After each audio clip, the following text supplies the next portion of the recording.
Teine jalabrigaad! Tervituseks! Kolmel! Pärast 31 aasta pikkust teenistust saadeti teise jalaväebrigaadi ülem kolonel Mati Tikerpuu reservteenistusse. See on andnud mulle sellise kindlustunde, et ükskõik, kes meie ees seisab, me saame hakkama ja me võidame, kui me peame lahingusse minema.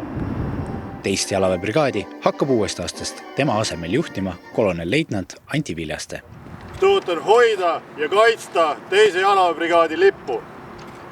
Väga lühikese ajaga on saavutatud väga palju tervikuna nii eelmise ülema kui ka siis tema eelkäijate poolt. 10 aastaga on ikkagi lahinguvalmis brigaad ehitatud ja see on väga suur asi, et kui vaadata nii-öelda üksuste elukaart, siis see 10 aastat ei ole väga pikk aeg.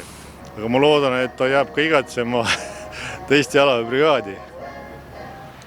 Natukene on kurbust ka, sest et nii kaua on ikkagi kaitseväes oldud ja see meeskond on tõesti suurepärane, kes on toetanud kogu aeg ja hoolinud. Aga on ka põnevust ja elevust, sest et uued väljakutsed ootavad, need on erinevaid tundeid.